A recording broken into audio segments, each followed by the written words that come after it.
Meski pandemi belum dinyatakan berakhir, geliat perekonomian terus menunjukkan perbaikan. UMKM dan perusahaan rintisan atau startup disebut-sebut sebagai tulang punggung pemulihan ekonomi nasional. Nah, data dari startupranking.com menempatkan Indonesia sebagai negara kelima dengan perusahaan rintisan terbanyak di dunia. Posisi ini mengalahkan Jerman, Prancis, Spanyol, dan Brazil. Tapi di sisi lain tidak sedikit perusahaan rintisan yang tidak bisa survive. Nah, lalu seperti apa kiat agar startup bisa bertahan bahkan menjadi bisnis yang sustainable? Dan benarkah sosok pemimpin itu sangat vital dalam mengembangkan perusahaan rintisan? Insight akan membahasnya bersama saya, Desi Anwar.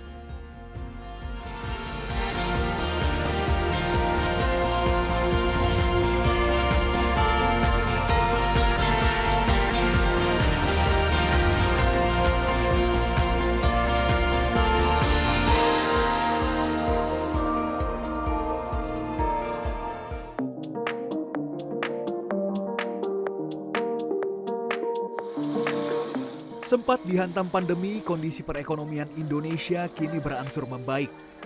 Berdasarkan Produk Domestik Bruto atau PDB, perekonomian Indonesia tahun 2022 mencapai lebih dari 19.000 triliun rupiah. Sementara PDB per kapita mencapai 71 juta rupiah. Data dari Badan Pusat Statistik atau BPS ini juga menyebut ekonomi Indonesia tumbuh sebesar 5,31%. Kondisi ini lebih tinggi dibanding capaian tahun 2021 yang mengalami pertumbuhan sebesar 3,7%. Salah satu faktor yang mendongkrak pertumbuhan ekonomi adalah sektor UMKM dan perusahaan rintisan atau startup. Dengan semangat social entrepreneurship, salah satu startup menggabungkan kecanggihan teknologi dengan potensi kelautan yang ada di Indonesia. Menggandeng nelayan sebagai mitra kerja, perusahaan ini bertekad mengubah perspektif daerah pesisir sebagai kawasan kumuh dan berusaha meningkatkan taraf kesejahteraan nelayan.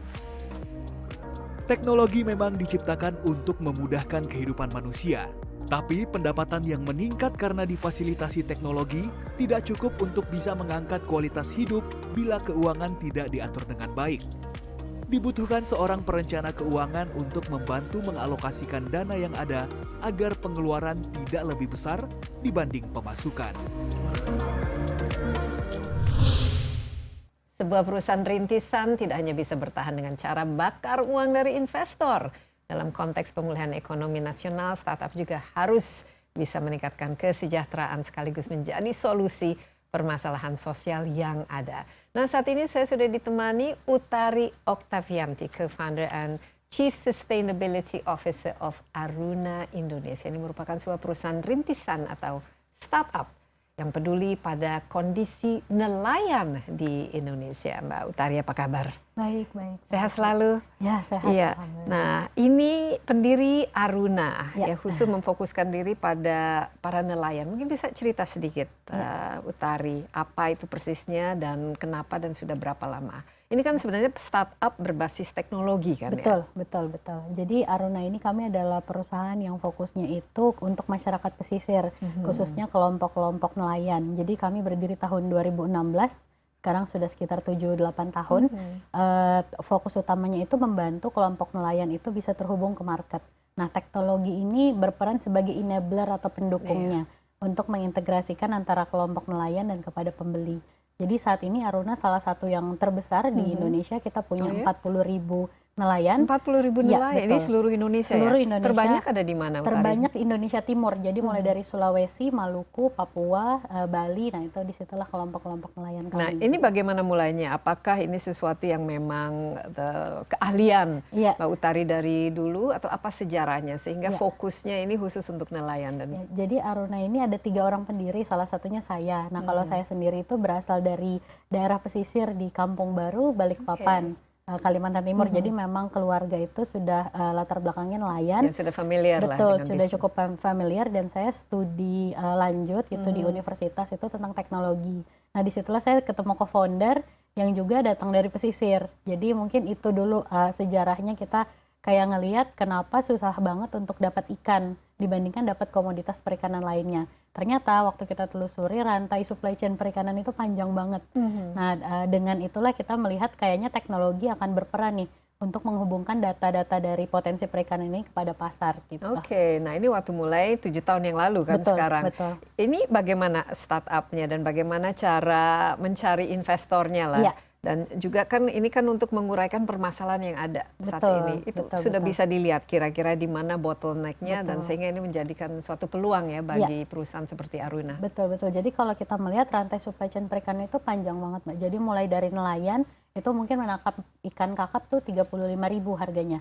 Nah, kalau kita jual ke pasar ekspor itu bisa 350.000. Wow, 10 Jadi kali gapnya lipat itu ya. 10 kali lipat dan jauh Kenapa yang banget. membuat gapnya itu? Apakah karena transportasi Betul, atau biaya? transportasi, rantai supply chain-nya panjang gitu. Jadi memang, dan itu karena nelayan itu kan kecil-kecil, 90% nelayan di Indonesia ini nelayan kecil. Jadi mereka itu tidak terorganisir gitu, susah untuk kumpulin satu nelayan lainnya. Nah, inilah memang pentingnya data dan teknologi itu bisa mengintegrasikan itu semua sehingga nanti harganya itu bisa lebih efektif gitu. Oke, waktu mulai dari mana? Ini kan waktu startup kan pasti mulai uji coba dulu trial dan error. Betul. Kita dulu mulainya itu waktu kuliah sebetulnya. Jadi kita ikut kompetisi hackathon.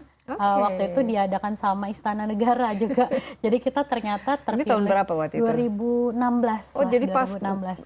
setelah hackathon itu langsung mendirikan PT-nya. Betul, kita dirikan PT karena waktu itu sudah ada permintaan dari beberapa restoran.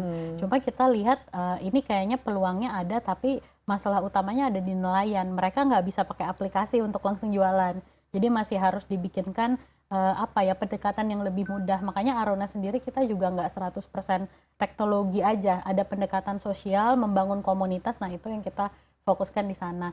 Jadi singkat cerita 2 tahun kami bootstrapping, jadi jalan dengan modal sendiri aja gitu. Sampai akhirnya di 2017 saat permintaan sudah semakin besar, barulah kami mencari pendanaan waktu itu. Oke, baru ini ya. Iya, betul. Ada, jadi seed fundingnya dari diri sendiri ya? Iya, waktu itu dari lomba-lomba gitu. Kita ikut kompetisi-kompetisi seperti hackathon, terus juga minta pembayaran duluan dari pembeli gitu. Jadi ada beberapa pembeli yang bersedia membayar lebih dulu lah. Itu yang kami pakai untuk modalnya kita putarkan untuk bertransaksi dengan nelayan. Oke, nah awal-awal pada tahun-tahun pertama itu sambil menumbuhkan, mengembangkan bisnisnya itu apa kira-kira yang kesulitan ataupun challenge serta bagaimana untuk memastikan bahwa teknologi ini memang jalan sesuai dengan kebutuhan? Betul, jadi memang di awal itu karena ini sesuatu yang baru, meyakinkan nelayan itu bukan sesuatu hal yang mudah gitu. Bahkan pilot project pertamanya Aruna ini di kelompok nelayan paman saya sendiri. Oke, di Balikpapan. Betul, di Balikpapan. Meyakinkan keluarga sendiri aja nggak mudah karena waktu itu masyarakat nelayan berpikir emang siapa yang mau pesan ikan secara online. Iya. Gitu kan. Ini kita udah biasa dengan modal seperti ini gitu. Jadi PR pertama memang meyakinkan calon potensial user kita. Itu caranya bagaimana? Nah, memang mau nggak mau harus ada buktinya dulu. Waktu itu sama nelayan sih simpelnya udah ada pemesanan, jadi udah bisa transaksi. Di situ nelayan jadi percaya, oh mungkin ini benar-benar ada nih gitu peluangnya. Baru konsistensi, jadi bukan cuma ada di awal, tapi gimana caranya saat musim sepi atau musim ramai, kita terus ada di situ. Nah, itu yang akan membuat si nelayan ini jadi percaya gitu sama kita, karena kita terus ada mendampingi mereka gitu. Ya, dan mereka bisa mendapatkan keuntungan secara ekonomis juga dengan menggunakan aplikasi. Kalau bisa cerita sedikit, ini platformnya seperti apa dan apa yang bisa didapatkan? Betul. Nah, jadi kalau di Aruna ini kami masih berfokusnya di B2B platform. Jadi memang perusahaan seperti retail, restoran, kemudian eksportir yang membutuhkan suplai ikan, itu kita mempunyai suplainya dari berbagai wilayah di Indonesia. Nah, dengan begitu nanti para pembeli bisa mengirimkan purchase order dulu. Nanti dari purchase order itu kita sambungkan ke kelompok-kelompok nelayannya kita. Kita lihat nih misalnya ada purchase order untuk tuna. Nah, ini bulan April. Di April ini biasanya di timur itu nggak musim, tapi di barat musim. Berarti kita bisa ambil dari kelompok nelayan di Papua, kemudian di Jawa gitu. Nah, jadi dari situ pembeli pun akan mendapatkan suplai yang berkelanjutan karena tadi bisa datang dari berbagai wilayah. Dan juga harus memastikan bahwa ketika diterimanya kan segar ya. Betul, nah, ini biasanya masalahnya dari situ. Tapi customernya siapa? Pembeli yang paling banyak? Betul. Saat ini Aruna ini ekspor, jadi kita ekspor justru, bukan pasar domestik. Betul, kita justru lebih besar di ekspor, baru setelah COVID kami bagi dengan pasar domestik juga gitu. Kenapa itu lebih banyak ekspor? Karena memang di ekspor itu permintaan ikan lebih tinggi. Sayangnya di Indonesia konsumsi ikan itu masih nomor 3 dibanding ayam dan daging. Wah, sayang ya. Iya, sayang sekali. Padahal kita potensinya tinggi, besar. Justru di luar demand-nya untuk ikan-ikan dari Indonesia itu sangat diminati. Jadi memang Aruna ini market terbesarnya sekarang US dan China, tapi ada beberapa negara seperti Jepang, Thailand, Vietnam itu juga ambil dari Nah itu tapi dari awal memang membuka khusus untuk ekspor, tapi waktu pilot kan lokal kan? Betul, waktu pilot awal masih di lokal sekitar kota Bandung waktu itu. Iya. Tapi kemudian kita dapat pemesanan pertama dari Thailand waktu itu, terus yang kedua dari Jepang. Dari situ kita lihat, oh ternyata memang lebih banyak permintaan untuk pasar ekspor. Ini apa? Karena pemasarannya yang internasional atau aplikasinya yang memang diakses secara internasional atau dalam bahasa Inggris dan lain. Iya, betul. Ini menarik soalnya ini kan harus benar. supaya mengetahui keberadaan Aruna itu sendiri kan pasti ada usaha untuk memasarkan diri ya. Betul. Waktu itu kami usaha pemasarannya itu digital. Jadi memang kita gunakan bahasa pun nomor satu pasti bahasa Inggris. Terus yang kedua juga akses digital marketingnya memang kita tembakan ke negara-negara yang konsumsi ikannya tinggi. Nah mungkin dari situ sih jadi pembelinya seperti pun China kebanyakan. dan Amerika Serikat. Betul. Kalau saat ini kan sudah 7 tahun ya, Betul. sudah berapa ton kira-kira yang Betul. diekspor setiap bulan atau sudah berapa lah? Yang Kalau berhasil? per tahun kemarin itu sekitar 42.000 ton untuk ekspornya kita dari seluruh komoditas ya. Jadi gabungan kita ada 42.000 ton per Iya, tahun. betul. Ini sumbernya dari berapa jumlah nelayan dari itu? sekitar 39 ribuan nelayan itu. Nah itu kita dari berbagai jenis komoditas. Jadi mulai dari tuna, lobster, kepiting, udang gitu. Nah, Jadi mix. ini menarik sekali ya, dan apalagi kalau kita melihat ini kan nelayan kan salah satu, kalau kita bicara nelayan mereka biasanya dari segi kesejahteraannya dan dari segi taraf hidupnya itu memang perlu untuk dibantu ya. Dan ini kan suatu profesi yang sisanya kan musiman dan banyak tantangan ya. Kita istirahat sebentar, Mbak Utari, tapi kita akan lanjutkan setelah yang berikut ini. Tetaplah bersama Insight with Desi Anwar.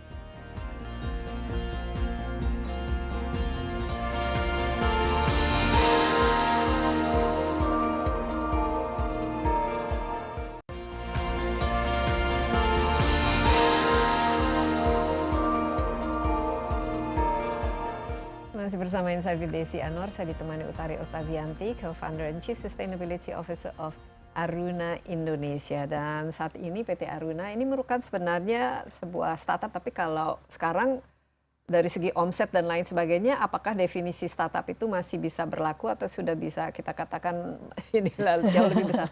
Sudah ini unicorn. Belum sih, kalau untuk saat ini Aruna memang lebih berfokusnya seperti perusahaan pada umumnya, tapi semangat startup untuk menggunakan teknologi, pendekatan data itu yang kami pakai. Jadi teknologi, data, dan sekarang investornya sudah dari mana saja? Kebanyakan dari Indonesia. Jadi venture capital yang ada di Indonesia itu salah satunya seperti East Ventures, SMDV, IC Ventures itu adalah investor kami. Iya, dan ini sudah istilahnya investor tidak bakar uang lagi kan? Sudah profit. Kalau Aruna secara operasionalnya kita sudah profitable. Jadi memang kita berfokusnya setiap ada permodalan itu untuk melakukan ekspansi wilayah-wilayah baru, mengakuisisi nelayan yang seperti itu. Dan ini sudah ada rencana untuk IPO atau bagaimana? Kedepannya mungkin ada, tapi untuk saat ini fokus utamanya menambah lagi jumlah nelayan. Karena dari data kita 2,7 juta nelayan yang gabung di Aruna baru 40.000. Jadi marketnya masih besar sekali. Masih sangat besar. Cuma mungkin bisa ini kan potensi Indonesia sebagai kita kan negara maritim dan dengan jumlah pulau yang 17.000 dan ini garis pantai yang lumayan besar, sebenarnya kan potensi kita untuk perikanan itu sangat besar. Tapi ini tadi mata rantai hulu ke hilirnya dari industri perikanan ini mana yang paling menjadi bottleneck-nya, yang dari nelayan sampai akhirnya ke meja, taruhlah meja makan atau di restoran. Iya. Kalau saya bisa bilang tantangan terbesar di infrastruktur. Keunggulan Indonesia ini memang kita adalah negara kepulauan, tapi di satu sisi itu jadi tantangan buat kita. Kalau kita bicara ikan di Sulawesi, Papua itu banyak sekali ikan. Tapi untuk bawa ikan itu ke Jakarta yang punya international port itu sulit sekali. Biasanya karena daerah-daerah pulau membutuhkan waktu cukup lama ya. Sangat lama, bisa berarti jadi kan harus ada storage 2-3 hari. 2-3 hari. Jadi ikan mau tidak mau kan sudah tidak segar lagi. Betul. Jadi harus ada treatment, harus ada rantai dingin yang kita jaga gitu. untuk menjaga kualitas ikannya supaya tetap segar. Nah, ini bagaimana? Apa yang dilakukan dan dari mana? Ya. Gitu. Karena ini kan untuk ekspor. Betul. Tapi ekspor masih harus lewat pelabuhan besar tentu Betul, saja. betul, Secara betul. keseluruhan Betul. berapa besar makan waktu dan dari mana pembiayaan itu? Betul. Yang... Kalau kami semua cost atau biaya itu sudah kita perhitungkan di harga jual kepada pembeli. Jadi sih secara tidak langsung kita udah perhitungkan kalau nanti ambil dari mana Indonesia Timur, nanti harganya akan kena cost logistik sekian gitu, dan itu sih udah atas kesepakatan kita dengan pembeli juga. Cuma memang yang jadi tantangan kadang ada beberapa daerah yang bahkan kita tidak bicara internet, air bersih pun nggak punya gitu. Nah ini kan jadi sebuah kendala, mau bikin es batu sumber airnya pun nggak ada gitu. Jadi di sini kami juga bukan cuma fokus di komunikasi dengan pembeli atau nelayan, tapi kita coba juga bicara dengan pemerintah setempat gitu untuk sama-sama melihat potensi membangun infrastruktur di desa-desa itu gitu, supaya tadi potensi daerahnya bisa terserap. Contoh infrastruktur yang selama ini sudah berhasil dibangun apa? Ya, jadi Aruna. Dan di mana ini yang biasanya bisa menjadikan best practice? Iya, kebanyakan sih kita di Indonesia Timur. Jadi ada beberapa pulau di Papua itu yang awalnya sama sekali nggak punya internet. Jadi kita bantu kampanyekan, kita sosialisasikan juga. Akhirnya ada kementerian, salah satunya Kominfo ya, dengan program bakti mereka pasang internet tuh di daerah-daerah di Papua. Nah semenjak itu komunikasi ke nelayan jadi jauh lebih lancar, mudah. jadi lebih nah, mudah. Kalau untuk ini perangkatnya itu sendiri kan mungkin selama ini nelayan tidak punya kan? Betul, ini. betul. Kalau sekarang sih nelayan tidak semua langsung serta-merta punya smartphone, tapi setidaknya anak dan istrinya jadi bisa. Jadi kami tuh komunikasi kadang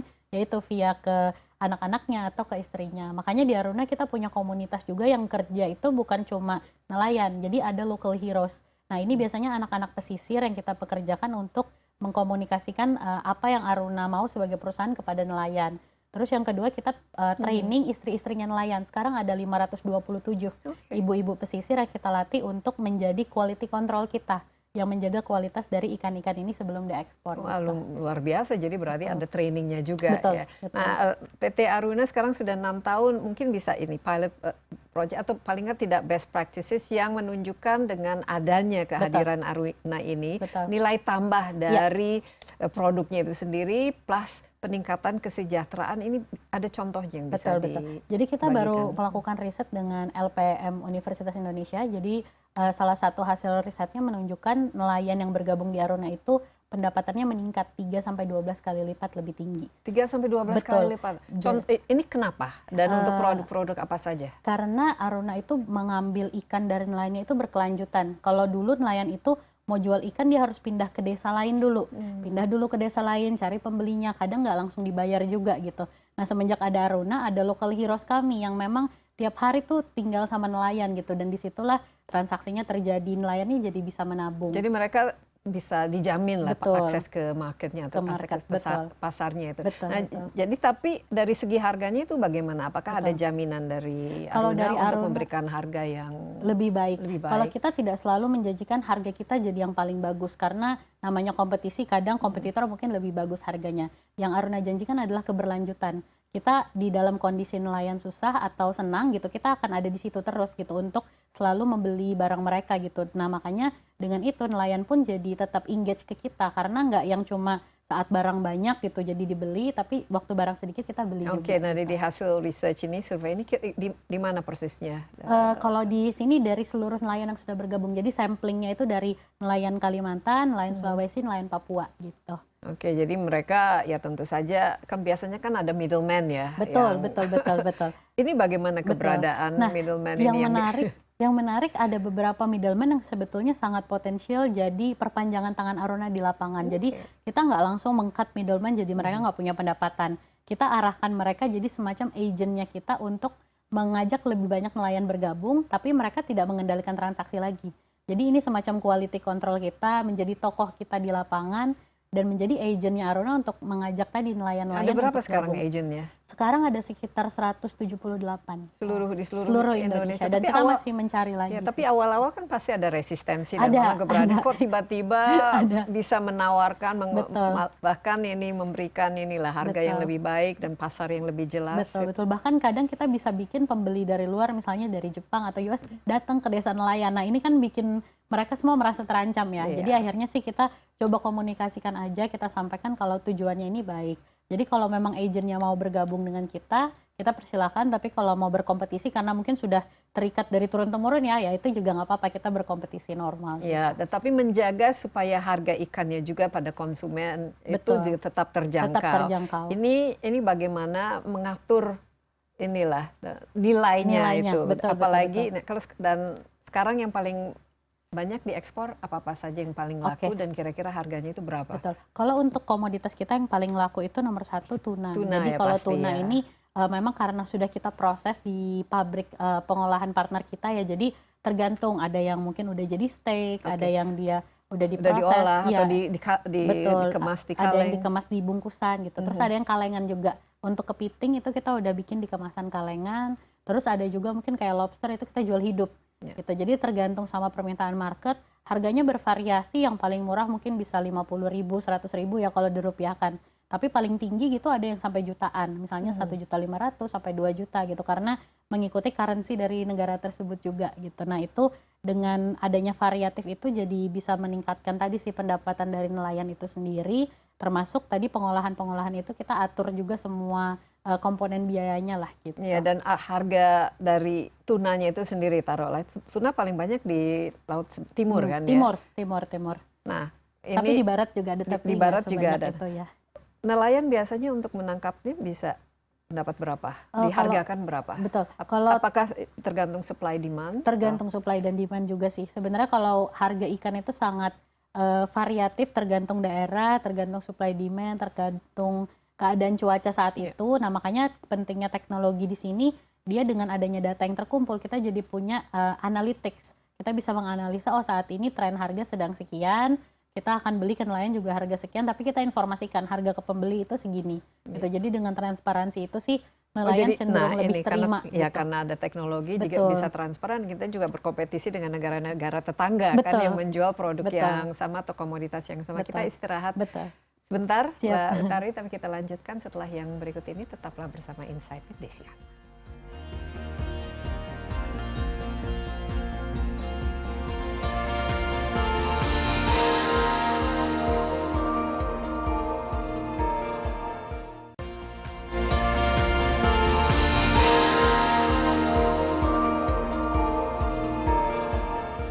Kembali bersama Insight with Desi Anwar. Di studio ada Utari Oktavianti, Co-founder and Chief Sustainability Officer Aruna Indonesia, sebuah perusahaan yang sebenarnya berbasis teknologi tapi banyak sekali selama ini membantu nelayan dan juga bisnis perikanan di Indonesia. Dan rata-rata ini sudah setiap tahun ya ada lebih dari 42.000 ton ya. Ini diekspor luar negeri seperti negara-negara seperti Amerika Serikat, China dan juga negara-negara tetangga. Nah ini pertanyaannya, sebenarnya kan potensi pasar domestik itu sangat besar, Mbak Utari. Apa untuk meningkatkan potensi, mengembangkan ini kan bagian dari bisnis. Betul. Rencana bisnis ke depan juga pasti tentunya. Dan bagaimana ini kira-kira bantuan atau kolaborasi dengan pemerintah maupun kebijakan apa yang diperlukan untuk supaya industri ini berjalan dengan baik? Betul. Kita melihat kalau potensi di Indonesia ini sangat besar. Tapi memang tantangannya tadi di infrastruktur dan jarak, sehingga mungkin kalau bisa berkolaborasi kita ingin lebih banyak membangun tadi ya titik-titik distribusi untuk memudahkan siapapun dimanapun itu bisa konsumsi ikan. Karena cuma dengan cara itu jadinya ikan itu konsumsinya bisa naik. Seperti misalnya di Jakarta konsumsi nomor satunya salmon, padahal salmon ini tuh kita impor. Nah ini yang sangat disayangkan kan. Mungkin edukasi-edukasi terkait konsumsi ikan itu bisa kita tingkatkan sehingga masyarakat jadi lebih tertarik. Tapi atau mungkin justru lebih mudah mendapatkan salmon daripada ikan-ikan yang didapatkan di perairan lokal. Betul, bisa jadi karena salmon gampang didapat, mudah diolah gitu. Jadi memang masih banyak juga tantangan di sisi pengolahan. Kita harus bikin ikan-ikan kita ini lebih mudah untuk dimasak, mudah dikonsumsi, dan harus banyak edukasinya sih kepada pasar. Tapi kecenderungannya sekarang meningkat konsumsi per kapita, jadi itu menjadi satu peluang yang kita lihat untuk bisa masuk lah dari Aruna sendiri. Di Aruna sendiri di beberapa restoran, hotel itu sudah mengambil supply dari nelayan kita. Nah jadi ini tentunya kalau semakin banyak restoran, hotel yang menyediakan menu-menu ikan, itu bisa berpotensi nelayan kita menjualnya bukan cuma ekspor tapi domestik juga. Jadi sustainability ini adalah salah satu memang ditawarkan dengan penggunaan teknologi. Jadi selama ini ikan pengadaan ikannya kan juga tergantung dari Betul. harus mencari pasar dulu. Betul, betul. Iya. Kalau di kita yang berbeda adalah dulu nelayan itu berfokus menangkap sebanyak-banyaknya karena mereka pikir tangkap aja terus nanti ikan masih ada dan pasti akan jadi pemasukan buat mereka. Mereka tidak sadar saat mereka menangkap banyak, mereka tidak bisa menjaga kualitasnya. Nah, ya itu. Nah, sementara pendekatan Aruna kita temukan pembelinya dulu, kita informasikan kepada nelayan ikan-ikan yang bernilai tinggi atau high value. Oke, contoh ikan yang bernilai tinggi selain tuna misalnya. Selain tuna seperti lobster, kepiting, beberapa jenis ikan demersal ya seperti kerapu, kakap. Nah, itu nilai-nilainya bertinggi semua. Nah, kadang nelayan itu harus diedukasi tentang itu baru mereka aware. Ternyata menangkap 1-2 ikan yang memang sudah layak ditangkap itu lebih menguntungkan daripada misalnya ngebom ikan gitu. Nah, itu yang kita informasikan. Oke, gitu.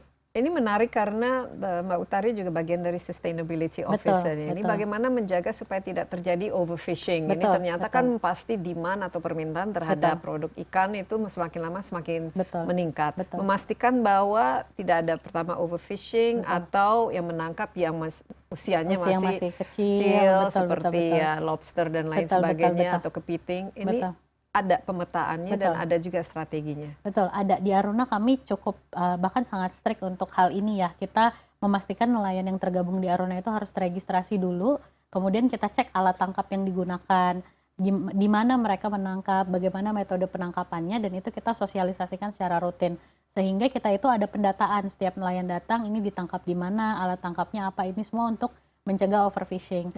Selain itu beberapa nelayan juga sudah inisiatif untuk membuat daerah-daerah perlindungan, jadi nggak menangkap di daerah tersebut. Ini dia pengeboman itu masih sering didapatkan atau menggunakan troller yang... Iya betul-betul. Di beberapa daerah masih kami temukan ada nelayan yang pakai seperti itu. Tapi kalau dia bergabung jadi nelayan Aruna, itu biasanya kita tidak perbolehkan. Jadi dia akan kena suspend gitulah semacam itu kalau mereka menggunakan alat tangkap yang maksudnya tidak didukung sama dan ini juga.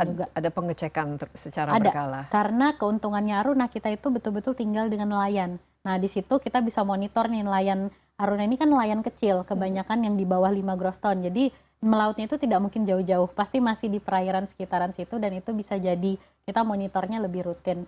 Dan kita juga kolaborasi sama ada polisi laut, terus ada dinas perikanan di daerah, penyuluh-penyuluhnya kita cukup kolaborasi. Bagus ya dengan pemerintah daerah, dengan di aparat beberapa daerah tempat, juga. iya betul. Kita kolaborasi cukup aktif di beberapa daerah. Iya, dan saya lihat kalau pemerintah kan ini luar biasa karena ini adalah sebuah upaya yang dilakukan oleh pengusaha dan pengusaha yang masih muda dan paham dengan industrinya. Kira-kira kebijakan ataupun bantuan apa atau infrastruktur apa saja yang harus pemerintah sediakan? Karena mau tidak mau ini kan juga tergantung dengan kebijakan yang ada. Ya, sebenarnya sudah ada beberapa inisiatif yang diberikan pemerintah ya di daerah seperti bantuan cold storage, bantuan pendingin, terus juga ada bantuan kapal untuk nelayan. Nah tinggal nanti pemetaan tepat gunanya aja. Memang kita harus cek mana nelayan-nelayan yang betul-betul membutuhkan, mana yang mungkin dia membutuhkannya bentuknya edukasi, tidak langsung barang. Nah itu yang nanti ke depan mungkin bisa kita kolaborasikan juga gitu dengan siapapun yang mau memberi bantuan kepada masyarakat pesisir. Oke, tapi dari segi bisnis modelnya apa? Dari mana Aruna bisa mendapatkan profit dari? Tentunya sebagai pemasar gitu Aruna mendapatkan margin juga dari sisi kita mendapatkan barang dari nelayan dan kita jual kepada pembeli. Nah memang marginnya ini yang kita dapatkan dari setiap transaksi yang terjadi. Jadi dan cukup bagus. Marginnya kira-kira berapa persen? Kalau sekarang kita sekitar 10-15% lah. Cukup bagus untuk tergantung dari komoditasnya. Kalau kita fokus di high value, marginnya akan lebih tinggi. Kalau kita fokusnya di low value, kadang fokus di kuantitas ya. Jadi semakin banyak, mungkin marginnya kecil tapi kuantitasnya cukup besar. Apa rata-rata feedbacknya untuk penggunaan ini? Ini cukup mudah menggunakan aplikasinya dan apa keluhan? Kalau sekarang aplikasinya lebih banyak kita tujukan ke local heroes-nya tadi. Jadi local heroes yang operasikan, nelayan yang datang tanya data mereka. Tapi trennya sekarang yang saya amati sudah mulai bermunculan nelayan muda. Nah nelayan muda ini mereka pinter main sosial media, sudah mengerti pakai beberapa apps, jadi mereka yang request mau punya aplikasi sendiri supaya bisa monitor dan lain sebagainya. Jadi kita lagi aktif mengumpulkan feedback dari nelayan-nelayan muda ini. Tapi mereka bisa juga memasarkannya sendiri lewat platform sosial media mereka atau harus lewat PT Aruna? Sebetulnya kalau dari kami menyarankan untuk melalui kita. Tapi kalau mereka tidak nyaman gitu dengan entah penawaran dari kita atau kondisi saat itu dan mereka punya pasar lain, kami persilahkan. Tapi biasanya kami ingatkan juga karena kadang ada nelayan yang namanya transaksi online ya, kadang ada yang mungkin kena tipu segala macam. Nah, itu kita edukasi ke nelayannya juga untuk berhati-hati gitu. Nah, itu masalah pembayaran dan lain sebagainya selama ini tidak ada ini. Kalau di kita sih pakai apa ininya untuk ini menarik. Ini salah satu tantangan lainnya karena di beberapa daerah nelayan mungkin ada yang punya rekening, tapi sayangnya hampir mungkin saya bisa bilang 80% daerah pesisir kita itu semuanya cash. Nah, ini jadi salah satu tantangan tentunya buat Aruna juga gitu. Kita mau nggak mau sama nelayan harus cash. Bukannya nelayan yang nggak mau pakai rekening, tapi memang nggak ada ATM dan jadi mereka mau belanja pun susah gitu. Nah, ini bagaimana dan untuk mentransfer profitnya kepada mereka, hasil jualnya itu jadi masih pakai cash? Masih pakai cash. Di beberapa tempat kami masih pakai cash. Ini jadi tantangan buat kita. Kita sudah komunikasikan dengan beberapa perbankan gitu. Bahwa ada kendala ini gitu. Bahkan ada beberapa juga teman-teman startup yang punya inisiatif bikin mesin setoran cash dan lain sebagainya, itu juga kita kolaborasi lah. Di beberapa tempat sudah mulai bertransformasi, tapi beberapa tempat masih tetap cash sampai sekarang. Tapi rata-rata mereka semua punya akses, atau satu keluarga nelayan itu minimal punya akses ke perangkat kan, ke HP gitu. Iya, minimal ada. Nah, ini sebenarnya kan cashless bisa lewat transfer. Sebenarnya mobile ada yang atau ya bukan lewat bank sih, tapi menggunakan fintech atau ini online payment. Bisa di beberapa daerah, tapi memang ada beberapa yang bahkan tidak ada sama sekali sih aksesnya. Karena memang Aruna itu kerjanya di kepulauan kecil-kecil itu. Nah, di situ dan di situ ikannya banyak. Di sana ikannya banyak. Itu tantangan terberat saat ini. Iya, itu tantangan terberat saat ini adalah menjangkau daerah-daerah pesisir yang sangat jauh, menjaga rantai kualitasnya, dan tadi masalah transaksinya, karena masih harus sangat cash gitu di beberapa tempat. Ya, dan tentu saja menjaga sustainability, keberlanjutan dari ikan yang ada di laut. Nah, terakhir ini kan sudah 7 tahun ya sekarang beroperasi. Apa dalam strategi untuk pengembangan berikutnya dan cita-cita berikutnya apa yang akan dilakukan? Kami coba reflect perjalanan Aruna 7 tahun terakhir. Kami melihat sudah waktunya Aruna berfokus ke 3 hal yang mungkin lagi banyak dibicarakan di masyarakat, yaitu ESG mereka sebutnya, environment, social and governance. Kita melihat nelayan ini tuh jangan cuma difokuskan kepada aspek profitnya, tapi gimana nanti governance atau tata kelolanya nelayan ini terstandar gitu. Jadi bukan cuma nelayan ya nelayan aja, tapi padahal nelayan ini kan punya izin-izin yang harus dimiliki, kemudian masalah penjaga lingkungannya juga seperti apa, aspek sosialnya nanti kita ukur seperti apa, sehingga kalau menjaga 3 aspek ini, pembeli pun negara manapun bertransaksi dengan Indonesia akan senang karena semuanya lengkap gitu. Nah, ini kan yang bikin kita kalah kompetisi sama Vietnam dan lain sebagainya, mereka lebih lengkap dari sisi aspek ini. Nah, harapannya di tahun-tahun berikutnya Aruna akan lebih berfokus kepada 3 faktor ini dan jadi lebih berkelanjutan, kompetisi dengan negara lain juga bisa dimenangkan dari Indonesia gitu. Iya, nah sekarang tim di Aruna sendiri selama 7 tahun ini sudah berkembang menjadi berapa? Sekarang udah sekitar 300-400an lah timnya, tapi itu sudah termasuk di seluruh Indonesia gitu. Iya, luar biasa. Utari ini sangat menginspirasi ceritanya. Dan bukan saja menciptakan suatu bisnis model, tapi saya lihat di sini social entrepreneurship-nya itu sangat-sangat tinggi, yang memperhatikan keberadaan, kesejahteraan dari nelayan yang memang sangat dibutuhkan ya untuk membantu mereka. Kan rata-rata mereka masih taraf hidupnya kan masih secara ekonomi kan masih terbelakang. Dan yang tidak kalah penting itu menjaga sustainability-nya supaya ikan-ikan di Indonesia juga laku tapi tetap ada untuk anak cucu kita. Ya, sustainability ini sangat-sangat penting. Saya lagi terima kasih. Terima kasih banyak Utari atas waktunya dan insight-nya. Ya, demikian Insight with Desi Anwar akan segera kembali, dan sekali lagi kita akan kembali bersama seorang perempuan inspiratif lainnya yang juga concern atau peduli pada pemulihan ekonomi nasional dan juga membantu masyarakat agar hidupnya lebih baik.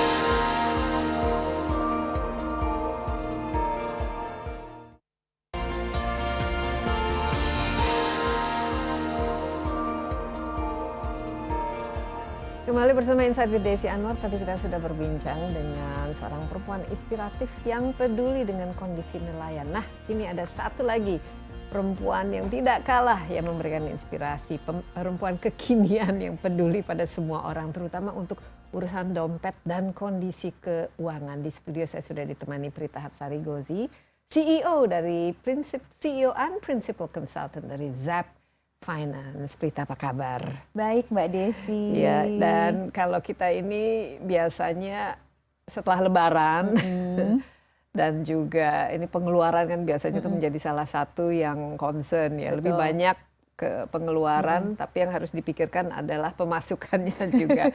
Nah, Prita, ini mengenai keuangan ya, bisa sedikit cerita ya, apa kira-kira yang ditawarkan oleh Zap Finance dan mungkin sedikit latar belakang Prita sendiri, yang saya lihat masih muda tapi sudah berkecimpung menjadi CEO yang ahli dalam mengelola keuangan. Jadi selama ini rajin menabung ya, dan Ya, begitulah Mbak Desi. Terima kasih ya, thank you so much for having me here. Jadi saya tuh mungkin bisa dibilang way back pada saat masih kuliah. Jadi kuliahnya kan memang accounting. Saya dari FUI, kemudian nerusin ke University of Sydney, again accounting lagi. Nah, selagi jadi di sana, urusan ini angka-angka itu iya, sudah emang suka gitu, emang suka dari kecil. Nah, pada saat di sana itu saya masih nungguin suami saya selesai S2, terus bapak saya call, kamu kuliah lagi. Aduh, saya bilang gitu kan. Nah, di situ kenal financial planning. Oke. Jadi asal muasalnya kenal financial planning itu karena memang kuliah lagi S2 di financial planning. Oh, Nah, jadi ada ya ada, MBA-nya, ada. jadi financial planning. ada, atau- jadi itu memang kekhususan. Kalau di Australia tuh memang kan mereka punya kayak lebih yang vocation gitu ya. Iya. Jadi aku jadi baru menyadari, oh ternyata ada nih ilmu ngatur gaji orang. Iya, dan gitu kan. sangat-sangat praktikal ya. ini. Exactly. Tapi saat itu rasanya masih tabu ya kalau di Indonesia ya, kita bertanya atau orang sharing tentang gajinya berapa tuh kayak aneh banget, dianggap Iya. kayak Sebenarnya di seluruh dunia juga seperti agak itu sungkan ya. sungkan ya, apalagi di Indonesia. Tapi pada saat saya ikut itu saya juga kaget gitu, apa nih mempelajari tentang penghasilan pribadi, rumah tangga. Saya pikir tadinya financial planning itu corporate, nggak taunya kok ini ngurusin gaji orang. Ternyata later on belasan tahun kemudian saya menyadari bahwa itu ilmu yang menyelamatkan saya dan keluarga. Oke, apa yang waktu itu yang terjadi? Sempat ini juga jatuh bangun lah dari urusan bisnis. Jadi saya kan menikah muda, punya anak pertama di usia belum 25 tahun Mbak Desi. Nah otomatis itu benar-benar merupakan pilihan antara penghasilan kita yang fresh grade itu, Iya. ini mau dipakai kemana? Apa mau bangun rumah, atau dana sekolah anak, atau kepingin kayak teman-teman lain liburan ke sana kemari dan seterusnya. Jadi ini sebuah pilihan yang betul-betul perlu memprioritaskan. Dan ternyata dengan memahami financial planning, akhirnya kita jadi paham bagaimana cara membuat prioritas.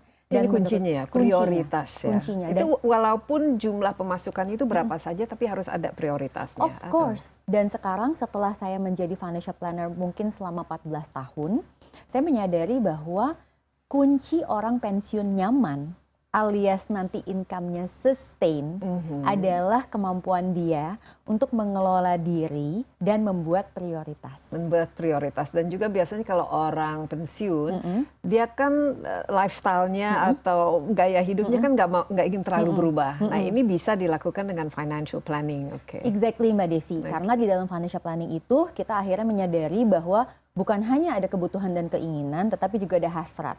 Needs, wants, and desire. Oke, sekarang kalau milenial ya, nah saya lihat kan milenial apalagi dengan gaji pas-pasan, sementara mungkin harga properti, harga rumah dan lain sebagainya cukup tinggi dan mungkin masih terlalu lama nunggu warisan. Kalau ada ya. Tapi dan maunya banyak kan, karena saya lihat tuh gaya hidup sekarang apalagi dengan begitu banyak atau akses kepada pinjaman dan lain informasi. sebagainya itu sangat konsumtif. Apa kira-kira yang perlu diingat? Taruhlah misalnya kalau gajinya istilahnya pas-pasan lah buat anak muda sekarang masih first ini First salary jobber gitu. gitu ya. Oke. Jadi pertama yang pasti kita lihat itu adalah kita mesti membangun yang namanya good money habit. Karena pada saat kita membangun good money habit dan kita akan tahu apakah kita membeli karena manfaat atau membeli karena harga. Mbak Desi pasti pernah dengar Biasanya dong. karena keinginan. Aduh gitu ya. Karena Mbak Desi- tren, Mbak karena- Desi kan pasti tahu dong ada terminologi yang bilang bahwa price is what you pay, value is what you get. Iya. Gitu. Sehingga kalau kita selalu digerakkan oleh promo-promo saja, kemungkinan besar nanti barang mungkin numpuk tapi tidak bermanfaat. So good money habit is the first thing that semua orang harus punya dan itu harus dibangun dari sejak dia masih first jobber. Oke, caranya gimana, apa yang harus dilakukan, dan bagaimana mengelolanya dari segi angka-angkanya? Ya, pertama dia harus buat the budget namanya. Nah, saya tuh selalu bilang bahwa budgeting itu sebenarnya metodenya banyak, ya. Tetapi yang paling tengah-tengah itu adalah metode dibagi 3. Living, saving, playing. Ya, living, saving, playing. Jadi untuk kehidupan yang ini kebutuhan hidup, untuk menabung tentu saja masa depan, dan playing ini harus ya penting. Harus ada. Karena masih muda. Bukan cuma muda, yang udah pensiun pun pasti masih pengen playing kan, Mbak Desi. Itu bisa untuk hobi, untuk liburan dan lain sebagainya. Betul. Oke, bagaimana? Komposisinya adalah 50% untuk living. 50%? Yes. Jadi taruhlah misalnya gaji sebulan 10 juta gitu. Yes. Jadi 5 juta untuk living. Nah ini harus mencakupi apa saja kalau living? Biasanya, karena antara wants and needs kan betul agak banget. berbeda. Biasanya makan, minum, transportasi, terus tempat tinggal. Jadi kebutuhan fisiologis kita, Mbak Desi. Ya, jadi kalau kita pakai hierarchy of Maslow itu yang paling rendah itu, yang si kebutuhan jadi fisiologis. Jadi bayar kos misalnya atau bayar cicilan rumah. Exactly. Nah, terus ada playing.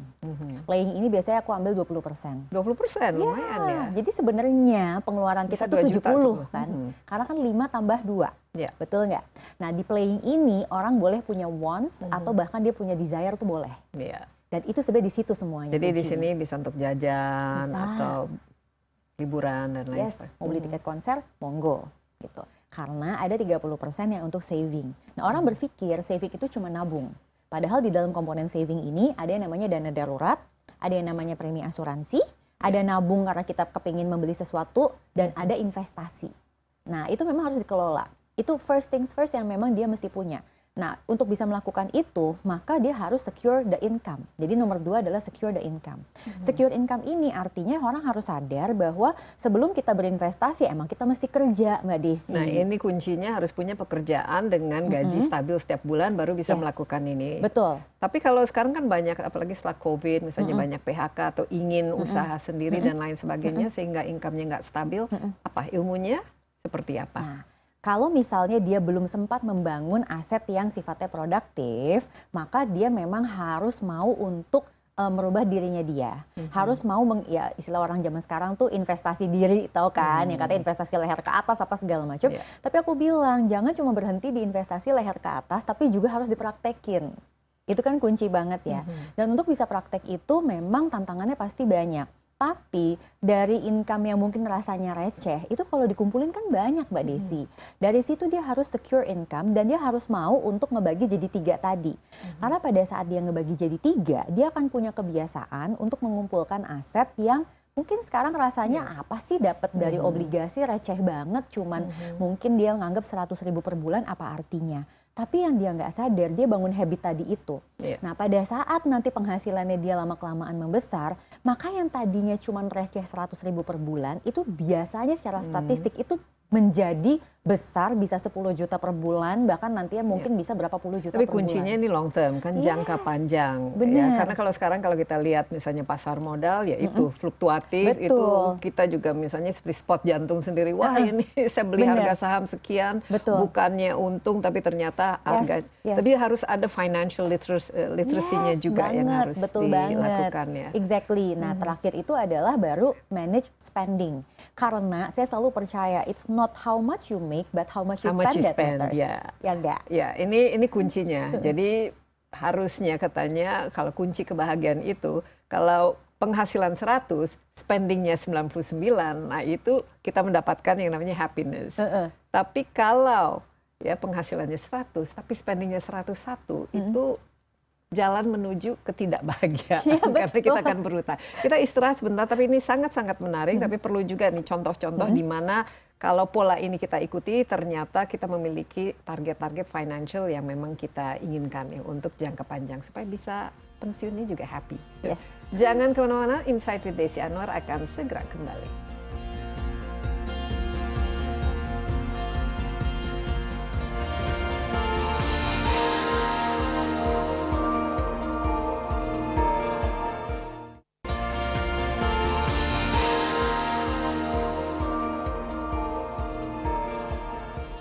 Masih bersama Insight with Desi Anwar, saya ditemani Trita Hapsari Gosi, CEO dan Principal Consultant dari ZAP Finance, dan ini Zap Finance berdasarkan pengalaman Trita sendiri ya waktu Iya. itu. Itu bagaimana akhirnya mengelolanya? Apa yang dijadikan prioritas waktu itu, antara misalnya menyicil untuk beli rumah atau membesarkan anak karena dibutuhkan mungkin juga untuk makan, pendidikan dan lain sebagainya. Itu apa yang ini? Jadi I started dilakukan? my job itu sebagai karyawan di sebuah technology company dari US gitu. Saya dan suami begitu. Kemudian waktu punya anak pertama, penghasilan terbatas, akhirnya kita memilih untuk dana pendidikan anak. Oke. Kalau untuk bangun rumah belum bisa. Nah, kita nabung nih 7 tahun kemudian baru kita bisa bangun rumah. Nah, di saat saya punya anak kedua, di situ saya resign. Dengan menggunakan prinsip itu 50% Iya, benar. untuk living, 20% untuk playing, 30% untuk nabung. Exactly. Jadi liburan tuh ya enggak Iya. gitu ya. Pokoknya memang larinya ke sana karena itu yang jadi prioritas kita. Nah, pada saat saya punya anak kedua, itu saya memutuskan untuk resign dan membangun Zap Finance yang merupakan perusahaan keluarga. Oke. Yes. Nah, ini jadi income sendiri ya? Jadi sebenarnya. income tapi kan tidak langsung ya Mbak Desi ya, tahu sendiri dong Iya. namanya membangun sebuah usaha itu tidak mudah. Apalagi pada masa itu bingung mau ikut orang lain juga, mungkin perusahaan yang sejenis yang benar-benar sesuai dengan apa yang saya mau bangun juga nggak ada. Ya udah jadi bikin sendiri kan, padahal tidak punya ilmu sebagai entrepreneur sama sekali. Tapi sampai sekarang lumayan cukup sukses. Maksudnya kan setiap bisnis ada Alhamdulillah. resikonya kan. Nah, ini kita bicara juga mengenai ini financial planning untuk bisnis. Yes. Dan juga kalau bisnis itu biasanya juga urusan dengan utang. Dan nah, masalah mengelola utang ini kan juga harus menjadi bagian ya dari Yes. financial planning. Of course. Apalagi sekarang dengan kita dengan pola hidup konsumtif, banyak sekali tawaran untuk kredit tanpa agunan, pay later, pokoknya belanja sekarang, urusan bayar nanti. Nah, tapi harus ada planning juga. Bagaimana mengelola utang? Yes. Kalau pada saat itu tentang bisnis itu of course kita harus tahu tujuan. Ya. Dan kalau saya berprinsip bigger is not always better Mbak Desi. Jadi artinya pada saat itu kita memang mau mengambil modal yang memang bisa kita kelola. Waktu itu pinjam dari mana untuk memulai bisnis Zap Finance? Nggak ada. Nggak ada. Jadi Oke. memang bootstrap sendiri. Oke, gitu. bukan nggak ada bank orang tua. Nggak ada, nggak ada, orang tua kasih ilmu. Karena ayah saya dulu adalah tokoh pasar modal juga, jadi ilmu saya dari beliau banyak banget gitu Iya. kan. Terus sudah begitu, saya bangun pelan-pelan, reputasi di-build, credibility, lama-kelamaan klien pun hadir.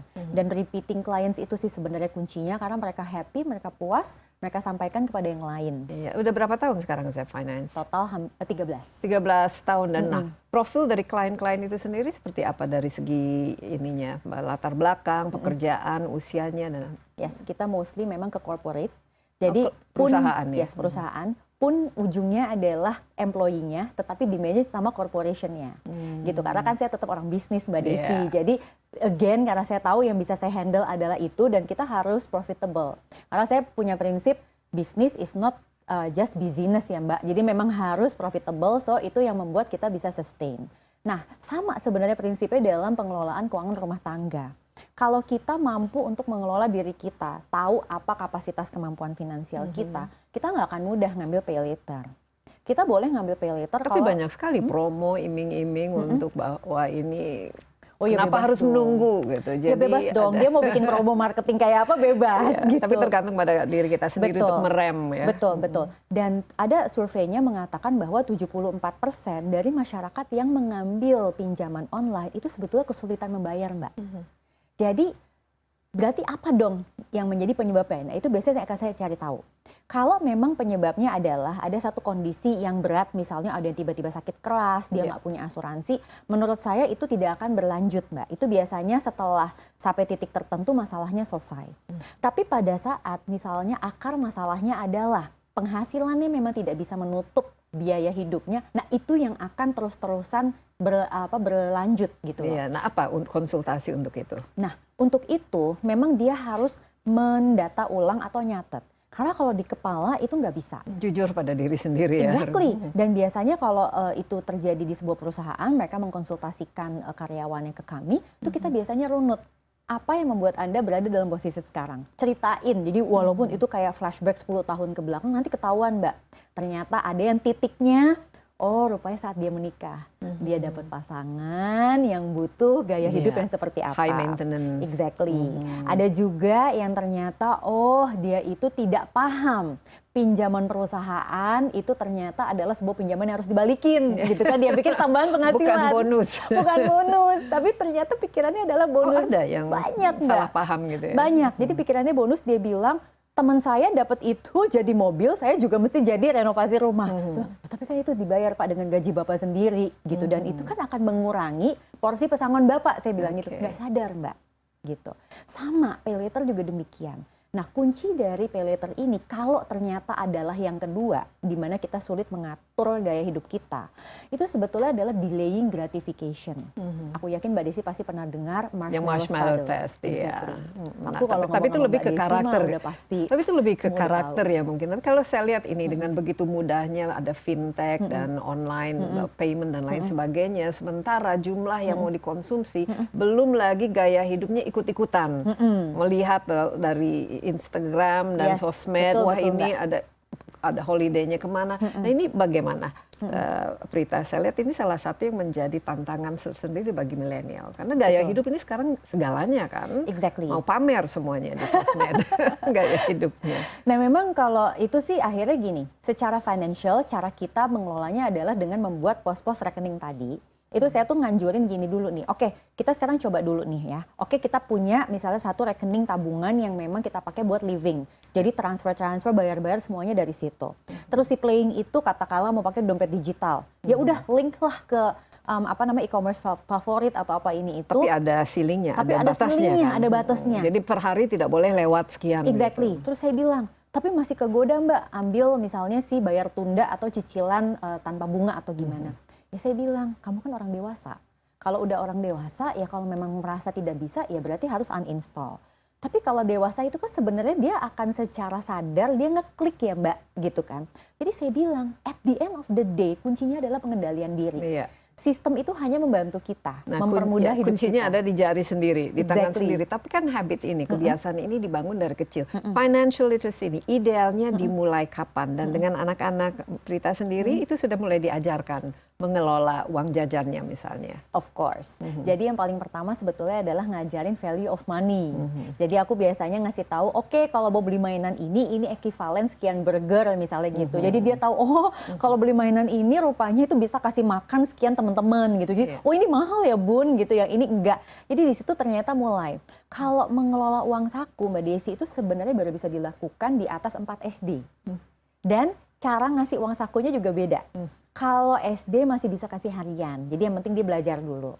Tapi kalau udah mulai SMP kelas 3 itu kita kasih mingguan. SMA itu kita kasih 2 mingguan. Nah itu sudah diajarkan untuk melakukan prioritas gitu. Nah, biasanya apa sih anak-anak ini prioritasnya bagi mereka yang perlu diajarkan? Nah, 2 anak saya tuh menarik. Yang satu itu very minimalist gitu, bahkan saya bahkan harus menganjurkan dia untuk ayo beli sepatu lagi gitu, karena buat dia beli sepatu kadang-kadang dipakai buat segala hal gitu kan. Yang pertama nggak ada masalah, bahkan dia sudah belajar investasi juga gitu, karena kebetulan udah punya KTP. Nah yang kedua sempet nih gitu, biasalah perempuan ngelihat di media sosial gitu, jadi kayak aduh lucu banget nih, apa ada squishy, apa ini itu gitu kan, kepingin. Ya saya bilang terserah mau punya keinginan nggak apa-apa, tetapi hanya boleh pakai dari yang ada di situ. Lama-kelamaan dia berpikir kan, kalau sumber dayanya segini, saya pakai beli buat yang ternyata saya lupa sebulan kemudian, rugi juga ya Bun, gitu kan. Akhirnya jadi dianya sendiri nih yang memahami bahwa oh kenikmatan pemakaiannya berapa lama. Nah itu memang nggak bisa instan Mbak Desi. So buat semua teman-teman lain yang memang mengalami masalah serupa, itu aku sangat menganjurkan untuk menggunakan metode kakebo. Kakebo, yang dari Jepang itu. Jadi metode kakebo itu membagi bahkan jadi 4. Kalau tadi kan aku 3, ini ada tambahan lagi 4, yang keempat itu adalah optionals. Jadi entertainment, leisure, optionals itu. Supaya dia tahu bahwa emang seberapa banyak sih sebenarnya dia membutuhkan untuk yang si optionals leisure tadi itu. Dan kalau kakebo itu nggak boleh pakai gadget, Mbak. tetapi harus ditulis. Ternyata ada kaitannya, saya bukan dokter ya, tapi ada kaitannya antara menulis dengan mindfulness. Oke, jadi lebih sadar ya bahwa Lebih sadar. oh ternyata selama ini saya boros atau ternyata ini nggak perlu Iya. atau ya delay gratification itu sendiri ya. Betul banget. Kakebo ya namanya. Kakebo Ini harus namanya. perlu kita Google nanti. Boleh. Kakebo. Betul. Itu saya Dan anjurin ini banget. sangat ini ya, sangat gampang untuk diterapkan Sangat atau perlu mudah. disiplin yang khusus. Oh, kalau disiplin itu Ya. dibangun, tapi menerapkannya sebenarnya kalau ada niat mudah banget. Oke, mungkin terakhir ini, kapan perlu mengajarkan anak mulai menabung? Karena ya kunci supaya kita tidak hidup berutang itu, mulainya itu kebiasaan menabung. Exactly. Jadi earning, spending, saving, donating itu 4 tuh kunci yang anak mesti tahu. Oke, earning, spending, Saving, donating. Jadi kita kalau earning kan dari penghasilan. Iya, kan kita kan ngasih dia uang saku tuh earningnya dia lah, Ya, atau dia spending itu pengeluaran yang betul. idealnya harus lebih kecil jauh lebih kecil Iya, daripada earning. betul. Kemudian saving tentu saja tadi 30% Betul, itu. betul. Dan donating itu ya, untuk itu anak-anak buat- tahu itu dulu. Iya. Itu sebenarnya udah bisa diajarin dari sejak dia pertama kali pegang uang. Iya. Jadi angpau-angpau lebaran dan lain-lain itu sebenarnya udah bisa banget. Iya, baik Prita. Jadi selama ini Zep Finance lumayan ya dari cash flow-nya, karena yang penting kan cash flow oke? Alhamdulillah. Dan itu diterapkan dalam pengelolaan bisnis sendiri ya? Of course, karena my prinsipal itu adalah bisnisnya harus sustain, harus bisa bermanfaat, dan nanti money will come by itself. Iya, dan ini luar biasa pentingnya ilmu ini karena biasanya uang, walaupun uang tidak boleh kita jadikan tujuan hidup, tapi sering menjadi sumber segala macam masalah. Exactly. Ya bukan saja dari bisnis, tapi dari segi kehidupan pribadi, bahkan dari perkawinan, pernikahan itu bisa Iya. cekcok gara-gara karena masalah uang yang tidak dikelola dengan Betul. baik. Jadi terima kasih atas insight-nya, Terima ilmunya. kasih. Ya, demikian Insight with Desi Anwar kali ini. Jangan lupa Anda juga dapat menyaksikan tayangan ini di cnnindonesia.com dan di YouTube CNN Indonesia Insight with Desi Anwar. Sampai jumpa, stay safe.